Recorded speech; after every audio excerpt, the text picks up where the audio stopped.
Now, some of you out there are saying, well, of course accuracy matters. I mean, if you have a blog and you say you're providing news and you tell people lies, they're going to hold this against you. You're going to get bad reputation. And I would say that you are disconnected from reality. I mean, people have very short memories. I mean, 4 years ago, Hussein Obama promised to close Guantanamo Bay. Well, it's still there. And nobody remembers this. That's 4 years ago. That's a long time. I mean, you can put shit on the internet and people will forget about it almost instantly. Furthermore, because, and if you're just coming in, then if you did not listen to the previous edition of Stating the Obvious, then you have no fucking clue what I'm talking about, and you're going to have to go back and listen to it, because this is a pickup from where I was previously, which would have been Stating the Obvious 139. By the way, for those of you who do podcasts, I really fucking hate it when you don't number your podcast and you don't include the number of the podcast in the title on your website. So there are times where I listen to most of my podcasts, not the moment they come out, but much later. And so if something happens and I want to go back and look at the show notes for a particular episode, I can never find the goddamn thing for half of you fuckers out there, because you don't give the podcast a number, and you don't put the number in the title, and you don't put the number in the fucking file name. So if you guys would really fucking learn to number your fucking podcast, I'd really fucking appreciate it. Fucking A. Okay. Now, short attention spans on the internet. People are on the internet. So you publish, some blog publishes some piece of horseshit that's not true, or that's exaggerated, that's not verified, whatever it is.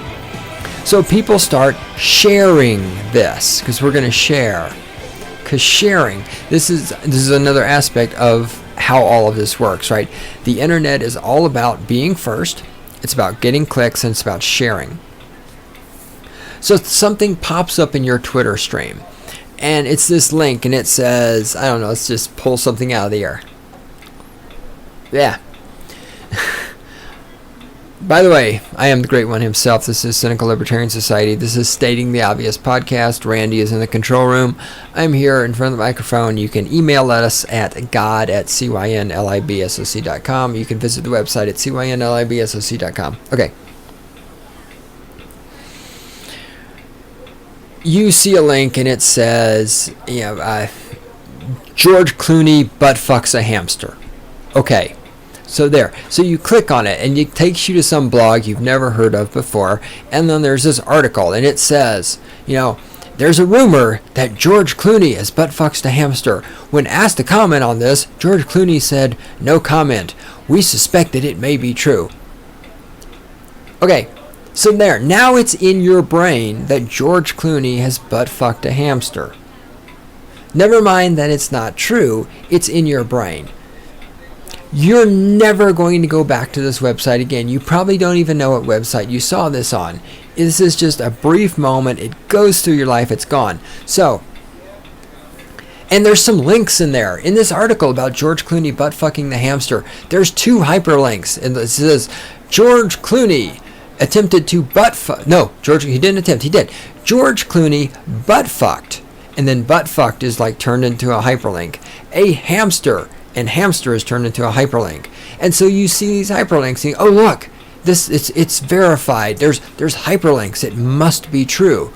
And then the other sources say George Clooney butt fucked a hamster. And the thing sources say is hyperlinked. It doesn't say who the sources are, but hey, the sources must be true, right? Because there's a hyperlink there. So you see this, and now you think George Clooney's butt fucked a hamster. And so you go on your merry way, and you're thinking George Clooney's butt fucked a hamster. So what was important is this website, this blog, got you to click on it, got you to go there. They've got another click. Their stats have gone up. advertisers, possibly made some money if it's a pay-per-click kind of thing, whatever. I still don't really grasp, and I'd be the first to admit, again, see, this isn't why I'm so good, because when I don't know what the fuck I'm talking about, I can be honest about this. I still don't understand how, with these websites, I can understand the concept of, I put an ad on a website, and somebody clicks on the ad, and comes to my website and buys something, how I would give a percentage of that to the website where the click originated from. That part I get. But what I don't get is how websites get paid by advertisers just for people seeing the advertisements, not clicking on them, just for seeing them, which apparently, from my understanding, which, like I said, is limited on this, is how this works. Because as Ryan Holiday says in this book, the book I'm talking about is Trust Me, I'm Lying. Right, this is why websites like Huffington Post that make their money from advertisements want more and more clicks, because more clicks means more revenue, because they get paid more by the advertisers. And of course, I don't see these advertisements because I use Firefox and I use assorted plugins that block advertisements.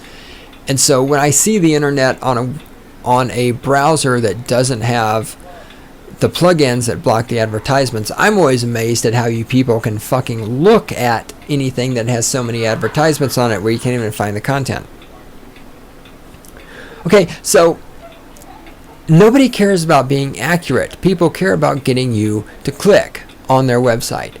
And the way they do that is by sensationalism. Now, let's say at some point, a couple of days later, George Clooney comes out and he says, look, I did not butt fuck a hamster, okay? That day I was with my wife or my girlfriend or whatever he's got going on. Oh, that's right, he's hanging out with Stacy Keibler. That's, lucky motherfucker. God damn it, he's a bastard.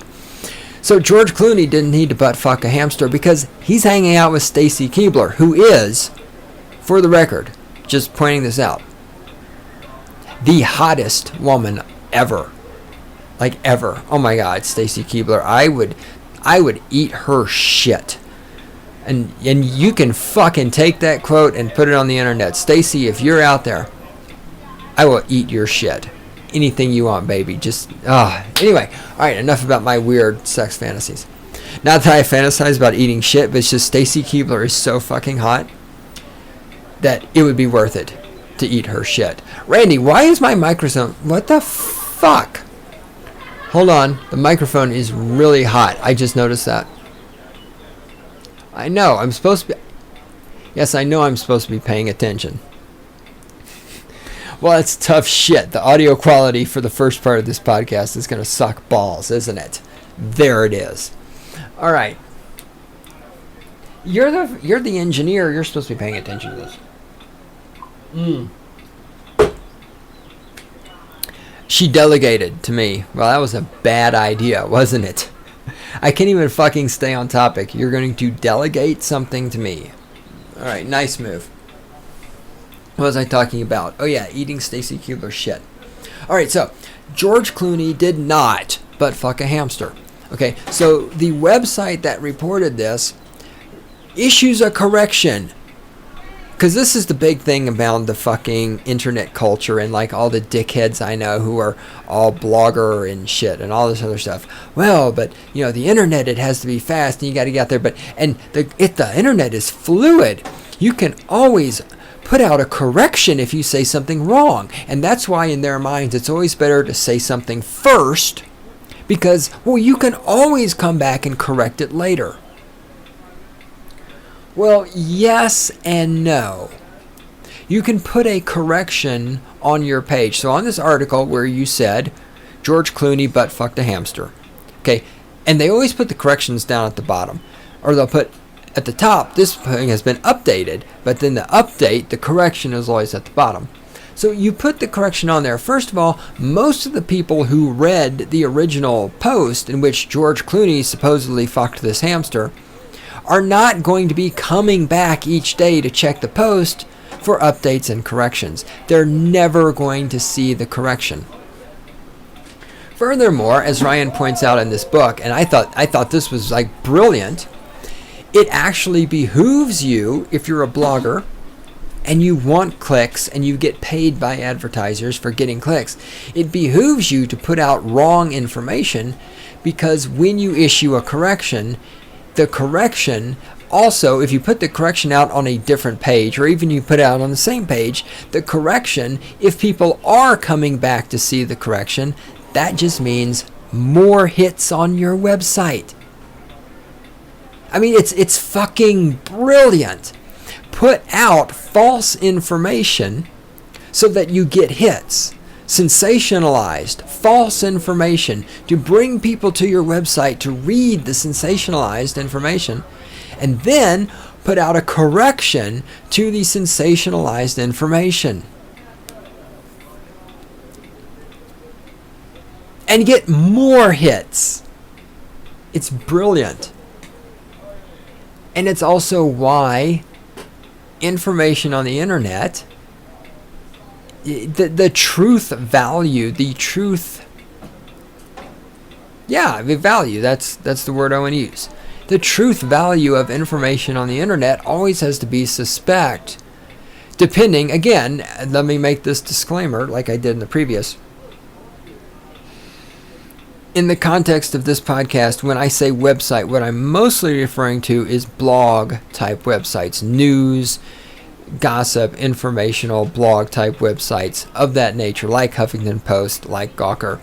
You know, he also writes about in the book an example where somebody went on Wikipedia and put a false quote by somebody who was dying on Wikipedia. And while sometime in the near future after that, Wikipedia editors, saw the quote, knew it was false, took it off, during the time it was on, everybody who saw that believed it, and the quote from that made its way into the major news media. And the only reason and so the person who put the false quote on there came forward and said, look, the dying guy didn't actually say that, I made that up. But this is the thing about the internet. So it gets, say for example, on Wikipedia. If you go to Wikipedia today and you see that information on Wikipedia, it's in your brain as being true. You don't go back to that Wikipedia article every day in order to check to see if that information is still there or to see if it's been corrected. So the fact that on the internet you can issue a correction doesn't fucking matter unless people come back on a regular basis to check for corrections.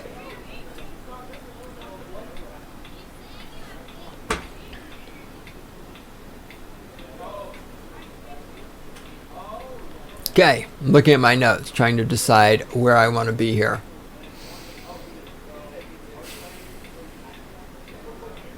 Let's see, I talked about that. I talked about accuracy, doesn't matter, blah, blah, blah. Okay. He also talks about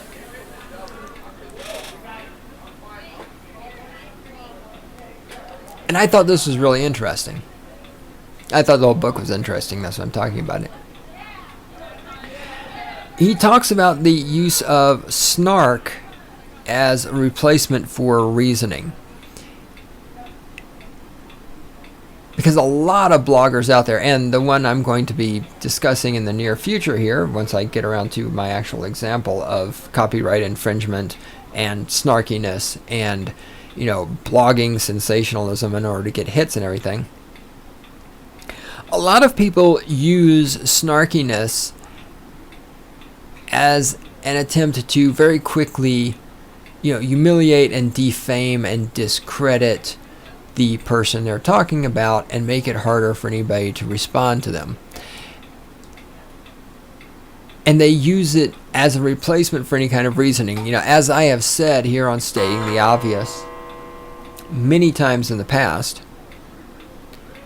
yes, I do in fact make fun of people, and I do call people names. Absolutely, 100%. I make fun of people for being fat and ugly, and I call people names, and I make fun of them.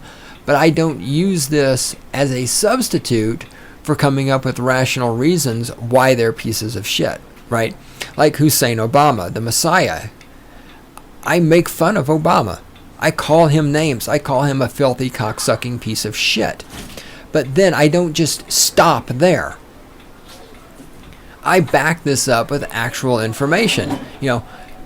King Hussein Obama, your messiah, the man whose cock is down your mouth and the man whose cum you're swallowing. See, I'm making fun of you also. Okay, but now watch. I'm going to put substance into this, right? Obama kills people in foreign countries with flying robots. I don't care how you cut it. That's wrong. That is aggression against other human beings. Killing people, unless it happens to be in self-defense, is wrong. Obama is a liar. He said he would close Guantanamo Bay. He didn't do it. Okay? Obama said that... Well, no, he actually didn't say that. Never mind. I was getting off track. Okay, but I can give reasons why you're sucking Obama's cock, right? Obama made all these promises. You're not holding him to any of them. Obama murders people. Obama continues to support the war on drugs. Obama admitted to smoking marijuana. Obama imprisons people for smoking marijuana. That makes him a cocksucking scumbag. It makes you a cocksucking scumbag because you support a man who smoked marijuana but who puts people in prison for smoking marijuana. And many of you who support Obama actually smoke marijuana. And so you're so stupid that you don't even understand that Obama might fucking put you in prison. And you're supporting a man who may imprison you and take from you everything you have and destroy your life. And you're doing it ultimately because you're a stupid motherfucker. It's because you have no understanding of the non-aggression principle. You have no understanding of property rights. You have no true understanding of freedom. You're just a statist, cocksucking, motherfucking piece of shit. And there, I called you names again. But again, see how I'm utilizing reason to explain why you're a fucking cocksucking piece of shit. And then I'm calling you a cocksucking piece of shit.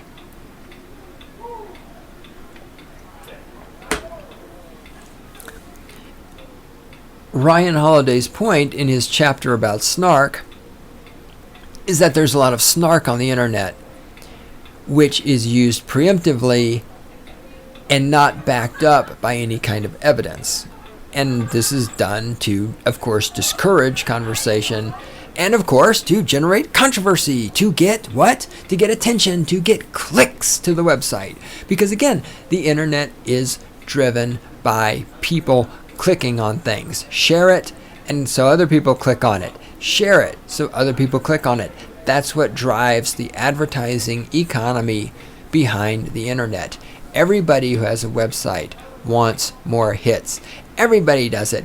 I do it. You go in, you look at your stats. Hey, look, I had hits that day. I didn't get shit that day. Wow, my hits aren't going up. What the fuck can I do? Well, you publish a blog post that says, George Clooney butt fucked a hamster.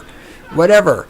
This is SEO 101. I mean, people who are good at this stuff will tell you that if you write a blog, whenever a holiday is coming up, write a blog post about the holiday, because near Christmas time, people will be Googling for Christmas present suggestions. So if you can write a blog post about Christmas present suggestions, you're going to get more hits. Why? Because all that matters is hits. Whether or not your blog post has any fucking substance, whether or not it's useful, whether or not it's true, has nothing to do with a fucking thing. You're writing it to get hits. You're not writing it to convey useful and accurate information. It's just being written to get hits. Alright, let me look at my notes again. I hate having the notes on the computer because I do this stuff. He talks a lot too, and this has been discussed a million times, but the way so much of the online media is not even about something that could be construed as news. And the classic example of this is a lot of online media is about online media. Here's the classic example. When Osama bin Laden was killed, the news got out Osama bin Laden got killed. But then there started being all of these blog posts and news reports and stuff about how the news about Osama bin Laden getting killed first came out on Twitter. As if this is somehow important. And of course, people who are into social media very desperately want you to believe that this was important, because Twitter found out about Osama bin Laden's death 20 minutes before the rest of the world. because that 20 minutes was somehow or another so important and so critical. And so much of the blogosphere is just blog post about blog post. Hey, look, this was on Twitter. Well, who gives a shit? First of all, this was not even necessarily useful information. So it's not even news. It's news about how the news is created, which is not useful information. This is another point he hammers home in the book, which I completely agree with. So much of this shit out there in the blogosphere is not only, there's the point that it's not researched, it's not verified, it's not accurate, but so much of it is not even fucking useful, okay? Knowing that, and he uses this as an actual example in the book, knowing that Osama bin Laden is dead can be useful information. Knowing that knowing that people found out that Osama bin Laden is dead on Twitter is not really useful information. There are a lot of people out there who very desperately want to turn that into useful information, and those people are social media consultants who charge money to tell people to use Twitter. Oh God, that fucking, what was the name of that book? I read a book, God damn it. Fuck, I can't talk. Alright, hold on.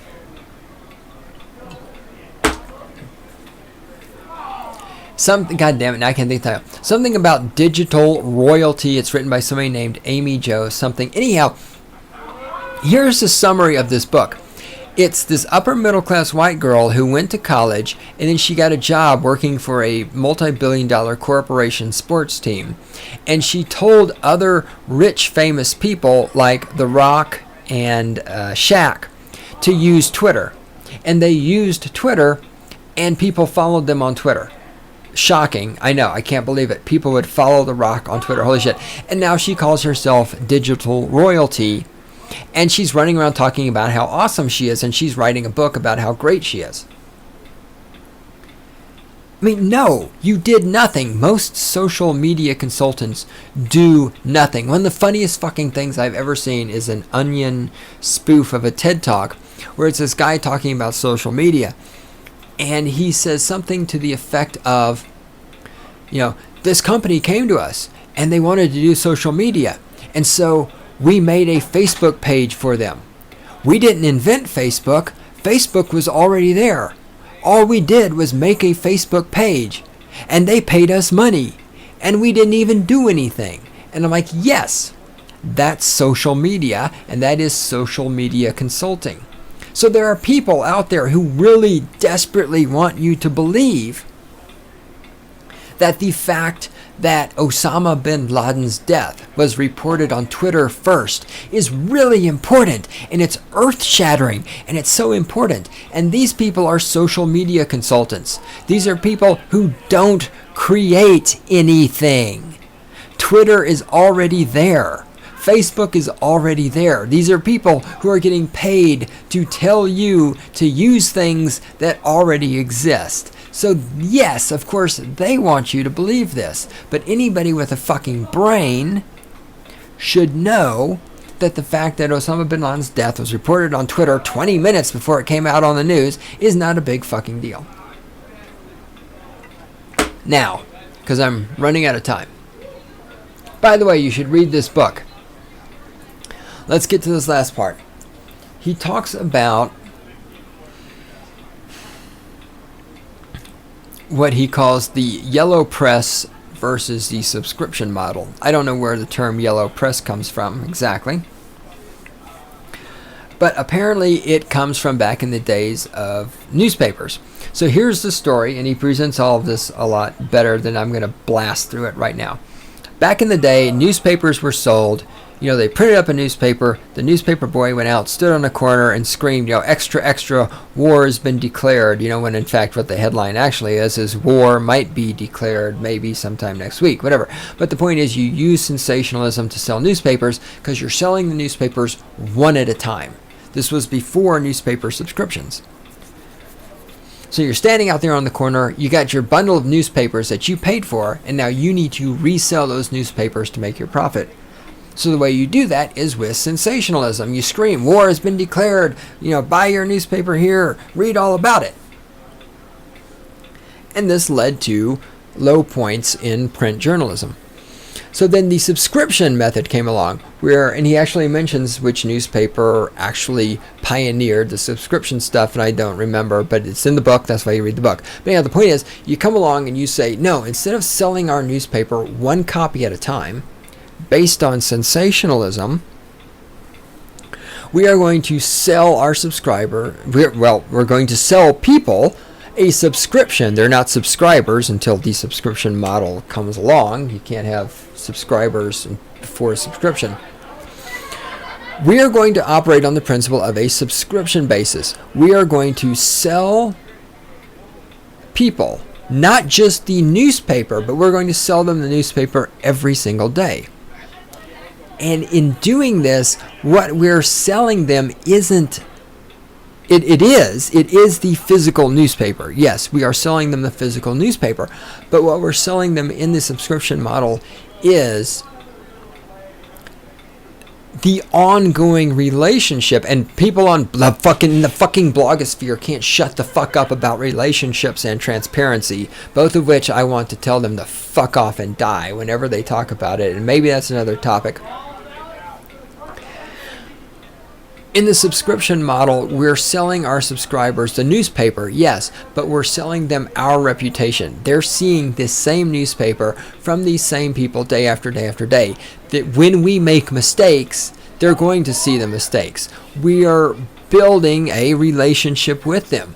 We are continuing to give them something over and over. We're building a reputation for ourselves to the point that in the yellow press days, with the kids on the street corner screaming extra, extra, read all about it, people were attracted to whichever kid was screaming out the most controversial or attention-getting headline. The kid standing there with the newspaper going, George Clooney butt fucks hamster, read all about it. And that's where the internet is today. There is no subscription model. Very few people go back to the same website for information over and over and over. Like, I have reached a point where there's a couple of different blogs that I go to on a regular basis and I read them. And I pretty much, and I follow links in those blogs and I research the things that they say to see, to trace it back to see where it comes from to find out if it's true. But I don't, most people don't do that. Most people, whatever link pops up on Twitter, whatever pops up on Facebook, they click, they read that, they believe it. There is no subscription type relationship with the blogs that are providing this information, right? The blogs that I read on a regular basis, I've been reading for a while now, and I've got a feel for the people who are writing them, and it has created a sense of trust here. That doesn't mean I mindlessly believe everything they say, but the point is, not only that, but it creates a context. Okay, the subscription model, if you read a blog all the time, you have a context for the information. It's just like with this podcast. If you are one of these people who's actually listened to multiple episodes of the podcast, if God forbid you've listened to every episode of this podcast, you have a very good context for everything I'm saying and for the way I'm saying it. And, especially because I've been doing this for so many years and because my opinions have evolved so much over time, you should have a very good context for everything that I say. Whereas somebody who comes in and just gets a random podcast episode, is not going to have that context, and they're not going to have a full understanding of who I am and what I'm saying and where I'm coming from and where I've been and where I may be going, as my views and opinions and philosophies continue to evolve and expand and change. And that is Ryan Holiday's point that is what does not exist right now in the blogosphere. People go out, they read one blog post on a blog, and they never go back. They know nothing about the person who wrote it. They know nothing about the context. They know nothing about where that information came from. They know nothing about the blog overall. They know nothing about where it's been, where it's going, what its goals are. They have no fucking context. All they have is a fucking 200-word blog post with a big giant screaming headline that says George Clooney butt fucked a hamster. And it's not true, and it's never been true, but nobody fucking cares because the blog site is only looking for clicks to drive advertising, and clicks are generated by controversy. The entire subscription model, and he points out this is why he thinks that RSS is dying, because in the with RSS, again, and it's like I can put this in the context of the podcast that I listen to, or I don't do blogs by RSS. I actually go to the website on a regular basis because I don't want the RSS pushed. I want to go to a blog site when I have time to read through it, so I don't want to have it pushed at me. But for the podcast, I RSS them and they download, and so I listen to them like Bad Quaker. I'm way behind on Bad Quaker right now, but when I started listening, I went back in time and listened to his first episodes and came all the way through. I now have an understanding of Ben Stone, so when he says things, I have a context to put it in, right? Without that subscription model, without that subscription type interaction with the source of information, with the blog that you are getting information from on the website, when you don't have that, you lose the context. You lose the ability to evaluate what's going on. You lose the ability to trust. And this is the thing. Of course, people just mindlessly believe anything they read on the internet. That's why, of course, all of this works. This is why some low-level blogger can write this post, George Clooney butt fucked a hamster, and then the Huffington Post sees that people on Twitter are talking about, hey, there's this blog post, George Clooney butt fucked a hamster, did you know that? And Huffington Post jumps on it, because holy shit, George Clooney, he's hot shit. He's doing Stacy Keibler right now, he's rich, he's a man, he's white, he's in Hollywood, we can gossip about him, and hey look, he butt fucked, because fuck anytime you can talk about somebody's sex life, that's always going to get clicks, right?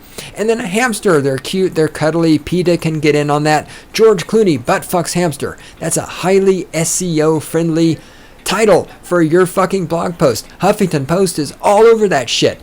Then it's in Huffington Post. Now it's really going crazy on Twitter and Facebook and shit. And CNN sees that shit, and holy shit, look at this. It's on Huffington Post, and everybody's talking about it on Facebook, and you click from Huffington Post, and there's a link to this other site, and this site has like 3 fucking links in it. There's 3 links in this article. Fuck, it must be true. We're reporting this on CNN. And now George Clooney is sitting there looking at fucking reporters, sticking a goddamn microphone in his face, going, George, how'd you like butt fucking that hamster? And George is like, dude, if I could fucking shoot you in the face right now, I would, because you're a jackass. I did not butt fuck a goddamn hamster. But now everybody believes he butt fucked a hamster, because nobody's going to read the correction. Nobody gives a shit what George Clooney says, because George Clooney has already been snarked by all these people. Yeah, George Clooney, I always knew he was butt fucking hamsters, because he ain't man enough for Stacy Keibler like I am. Look at me, I'm so snarky. Right? And this is how the fucking cycle works. And you dumb fucking statist out there, you believe this shit. And believe me, the same thing, I'm using George Clooney. Using George Clooney, butt fucking hamster example. But if you think this isn't how politics works, then apparently you're fucking stupider than I think you are, and I think you're pretty fucking stupid. Right? The same thing, it works to sell merchandise, it works to sell politicians, it works to defame people, because it's all about getting clicks. In Ryan Holiday in the book here, Trust Me, I'm Lying, another book title there. Another mention of the book title, if I can learn how to talk. I hate when people talk about stuff and don't repeat what they're talking about a couple of times so that you can catch it. Try not to do the things I hate when other people do. That'd be a good idea, wouldn't it? All right, what the fuck was I talking about? Oh, he gives some examples in here about how this has been used for political means. So anyhow, there it is. Book. Read that. You need to read that fucking book. Now, as I shift the microphone, we are going to move into, where are we at on time, Randy? 36. Thank you. All right.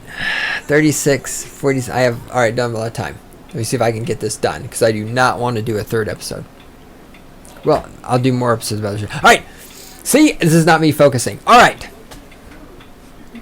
Talking about all of this and people who are desperate for fucking clicks on their websites. Now, I debated whether or not I would mention who this person is and shit.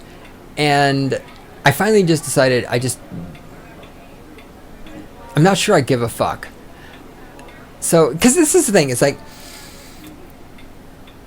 so this is another debate. When you're talking about somebody, do you mention who they are and send traffic to them? Because this is the beautiful thing. If I tell you who I'm talking about, you're going to go look at this person's website, which is just going to result in her getting more clicks on her website, which is exactly what she's trying to do. And so I always feel like, which way do you go? Do you not talk about who they are and then run the risk of people just saying, well, you didn't give a reference for where all this came from. You could have made it all up. Or do I say who they are, and then you go and click on it, and you go there, you click, and you give them more hits, which is exactly what they want. Or do I leave it up to you to take the little bit of information I give you and try searching for it and trying to find it? But of course, I think that's probably the best route, because most people aren't going to do that much work. Okay, now, this woman, we will call her Alice. Whoa, that was interesting. Okay. Woo, I got distracted there by the internet. Okay. What did I say about short attention spans? Yep, there it is.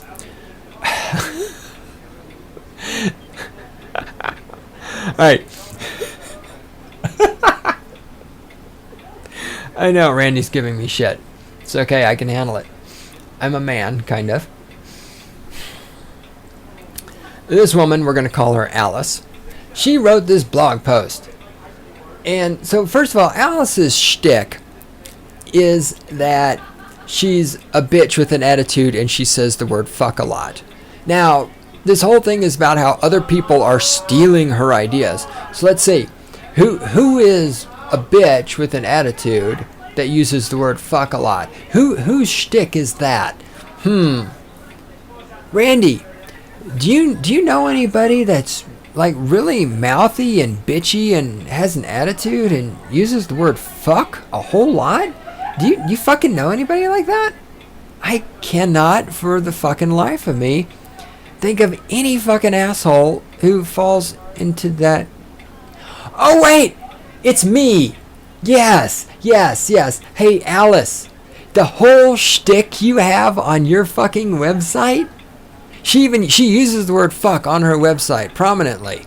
Okay, Alice, your whole fucking shtick?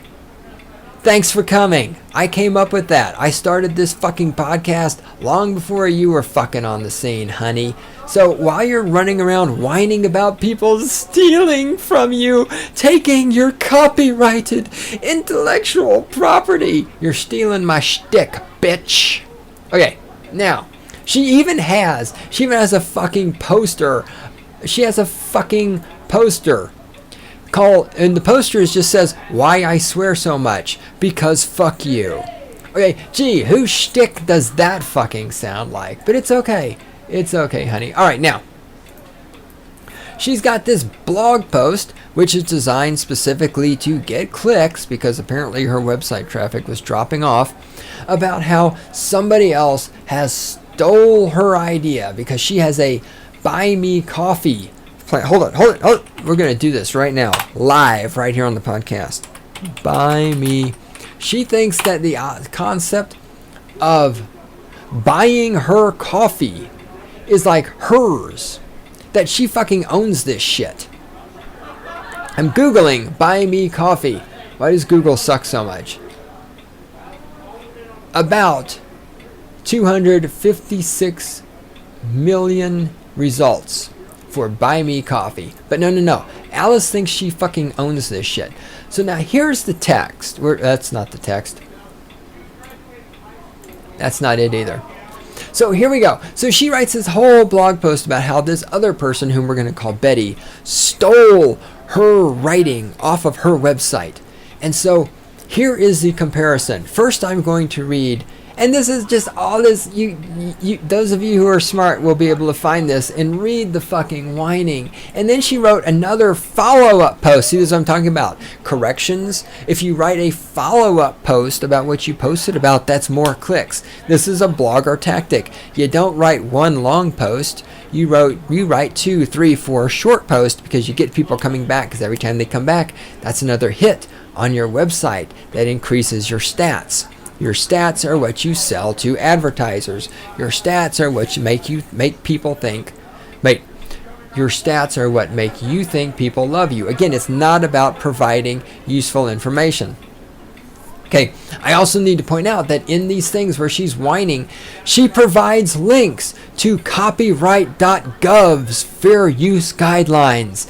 And she puts source copyright.gov. Why? Because look, you've put a hyperlink in there. It must be plagiarism because you have a hyperlink in your post. It must be true. Okay, now let's get to, and this too brings us the whole libpair thing, right? Intellectual property. As a photographer, I have to struggle with this because as an ANCAP, I recognize intellectual property is bullshit. As a photographer, I would love for it to be true. Here's the thing. If somebody lifts something from you directly, I can see you've got a legit complaint.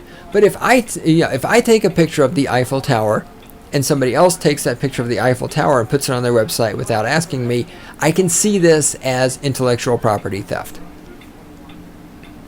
If I take a picture of the Eiffel Tower at night from the roof of a particular building, and then somebody else sees that and they know what building I was on, and they go on to the top of that same building at night and they take a picture of the Eiffel Tower, it's going to look pretty fucking similar to mine. For me to sit there and scream intellectual property theft is honestly pretty fucking pathetic. And that's the best analogy I can make to what this dumb bitch is doing in this blog post. So now, she actually also in the other blog post puts out a link to another website which she claims is stealing her ideas.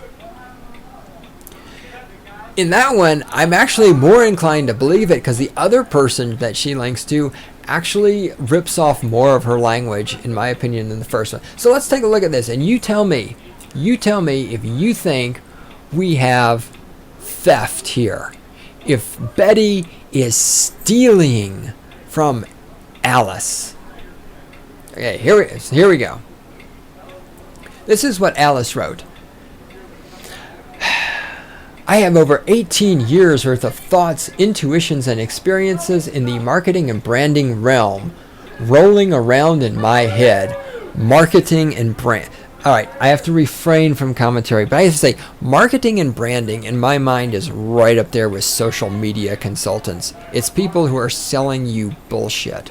All right, Randy, if I do any more editorializing, I want you to fucking... Oh, you can't throw something at me. There's glass between us. No, I must focus. All right. Here we go. Alice says this. I have over 18 years worth of thoughts, intuitions, and experience in the marketing and branding realm rolling around in my head, and I'm ready to share them all with you, specific to your situation, goals, personality, and business. You get to pick my brain, and all it takes is buying me a cup of coffee. Now, here's what Betty writes. As you can see from my content here on name of my website, I have accumulated a lot of great information for entrepreneurs and small business owners to better market themselves with social media, and I love to share it. which is why I want to connect with more brands to let them pick my brain and build a better digital marketing plan for their business. Now, Alice has conveniently underlined in red the parts of these that have been stolen. So in the first part it says, and I'm ready to share them all with you. In Betty's copy it says, and I love to share it. Alice believes that Betty writing now out of all that, these are the only parts that are the same. So Betty writes, and I love to share it. And Alice believes that this is intellectual property theft because she wrote the phrase, and I'm ready to share them all with you. Alice also believes that Betty stole from her because Betty used the phrase, pick my brain. Alice also used the phrase, pick my brain. Alice believes that she owns the phrase, pick my brain. This is akin to Apple believing that it owns round corners. This is the fucking danger of intellectual property, is when you get shit like this and when it gets taken seriously.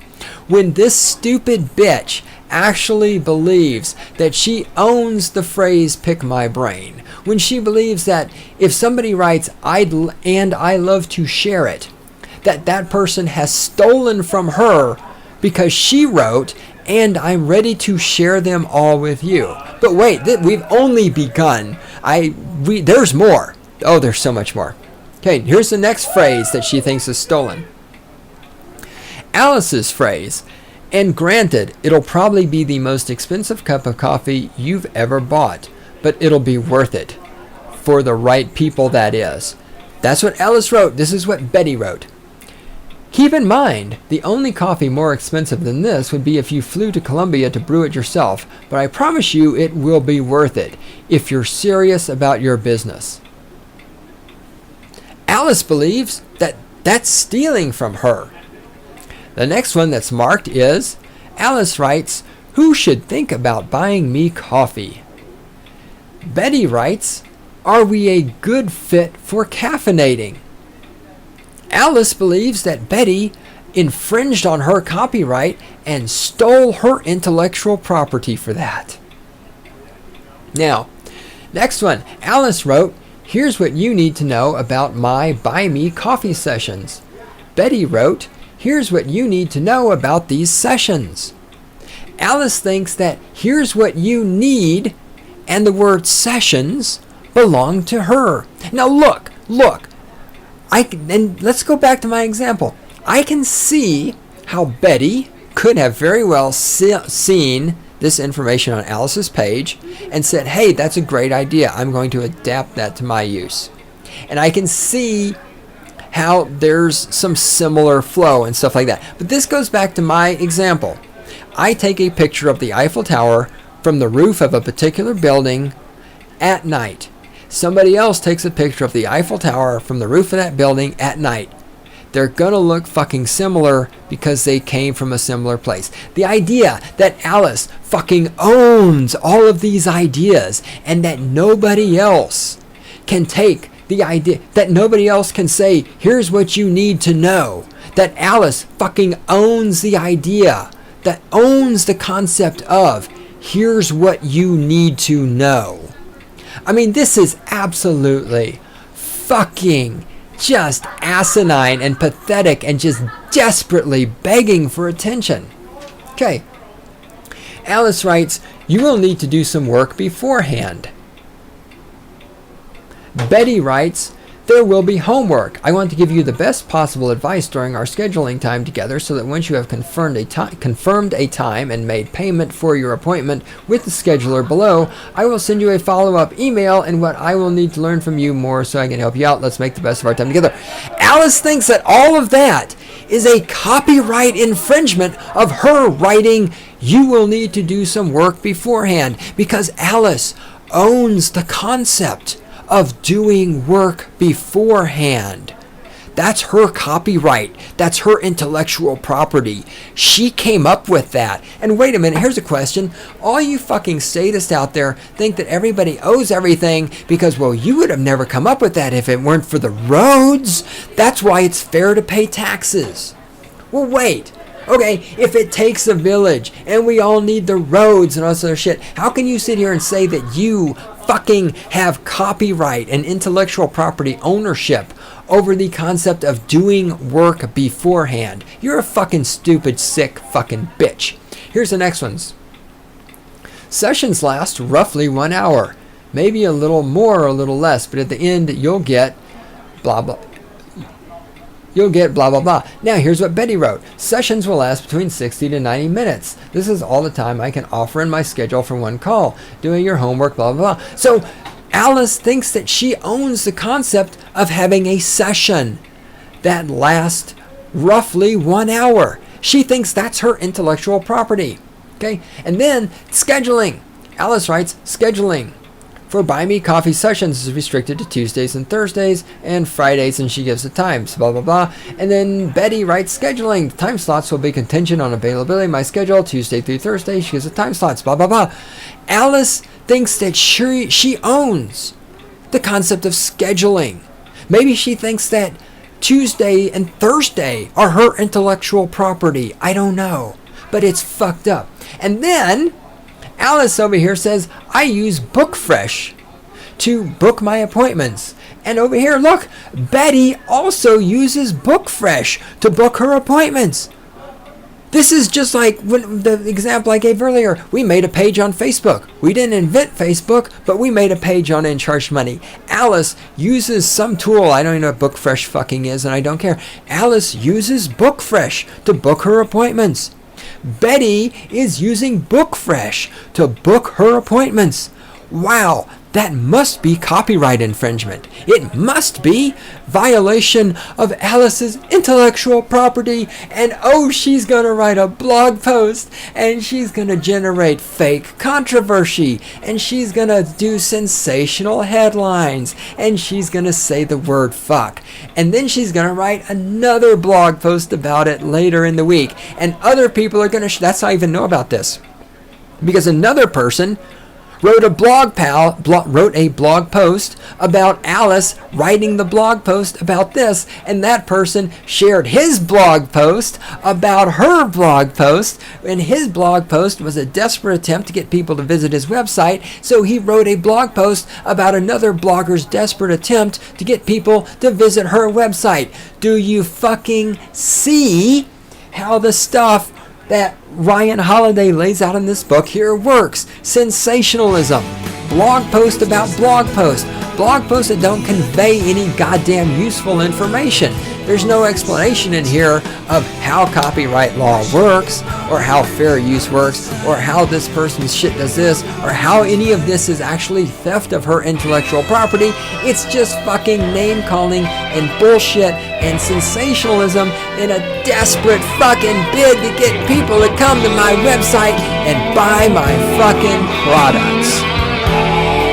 Fuck you.